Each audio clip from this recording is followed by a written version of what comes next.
जय झूलेलाल।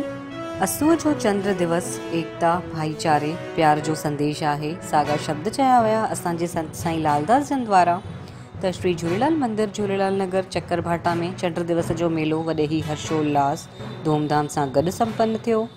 कार्यक्रम की शुरुआत रात्रि 8 वगे भगवान झूलेलाल बाबा गुरमुखदास जन जी फोटो ते माल्यार्पण करे बहिराणे साहिब जी अखंड जोत प्रज्वलित करे कई वई। कार्यक्रम में बाबा गुरमुखदास सेवा समिति रायपुर द्वारा भक्ति भरियल भजनन की शानदार प्रस्तुति ॾिनी वई, जैमें सुनील रामवानी, बंटी लालवानी, राकेश गोपलानी, श्रीमती मधु जेवानी द्वारा कई भक्ति भरियल भजन गाया गया। चलो चलें झूलेलाल के द्वार, बाबा गुरमुखदास आपकी याद आती है, दिल कहता है बाबा गुरमुखदास वापस आएंगे, पंखिड़ाओ पंखिड़ा चलो बुलावा आया है, माता ने बुलाया है, झूपत झूपत आवे दाई, जिए साईं लाल साईं जिए। अड़े कई भरी भक्ति भरियल भजन ॿुधी करे भक्त ॼणनि झुमर पाती नचण लॻा। हिन अवसर ते सिंधी छेज ते साईं जन भक्तनि सां गॾु झुमण लॻा। साईं जन उन्हनि जे सुपुत्र वरुण साईं जन द्वारा सिंधी नौका जो शानदार प्रदर्शन कयो वियो। सुप्रसिद्ध ब्रास बैंड द्वारा पंहिंजी धुननि सां भक्तनि जो मन मोहे वरितो। साईं जन द्वारा पंहिंजी अमृतवाणीअ में अॼु चंड दिवस ऐं नवरात्रि पर्व जूं बि वाधायूं ॾिनियूं वयूं। अॼु जो चंड छो ख़ासि आहे हिन जे बारे में ॿुधायनि। हूअं त चंड हर माह ईंदो आहे, पर अॼु जो चंड वॾो ख़ासि आहे छो त अनंत चतुर्थीअ जे ॾींहुं भॻवान झूलेलाल पंहिंजी 13.5 साल जी उमिरि में लीलाऊं समाप्त करे अंतर्ध्यान थी विया हुआ। उन खां पोइ जेको पहिरियों चंड पियो अॼु जे ॾींहुं उहो चंड दिवस जेके असुअ जो चंड चवंदा आहिनि, हिन लाइ चेटी चंड खां पोइ अॼु जो चंड वॾो ई ख़ासि आहे।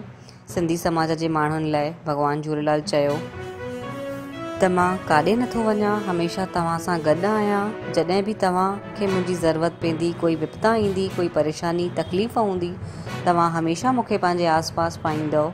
मां जल ऐं जोत में हमेशह रहंदुमि। हिन लाइ सिंधी समाज जा माण्हू जल ऐं जोत जी पूजा अर्चना कंदा आहिनि ऐं चंड जे ॾींहुं नदी तालाब ऐं नल जे पास दीपक जलाईंदा आहिनि, मिठी ताहिरीअ जो प्रसाद रखी करे ठाहींदा आहिनि ऐं भॻवान झूलेलाल सां पलव पाए करे पंहिंजे परिवार देश लाइ सुख शांति समृद्धि लाइ प्रार्थना कंदा आहिनि। अॼु जे बहिराणे साहिब जी पूजा विजय दुसेजा जे पुत्र गोविंद दुसेजा जे जन्म जे अवसर ते दुसेजा परिवार द्वारा कराई वई। कार्यक्रम जे आख़िर में आरती कई वई, अरदास कई वई, विश्व कल्याण लाइ पलव पायो वियो, प्रसाद वितरण कयो वियो। हिन बहिराणे साहिब सिर ते उठाए करे ढोल बाजी सां गॾु मंदिर सां निकिरी करे तालाब ते पहुता।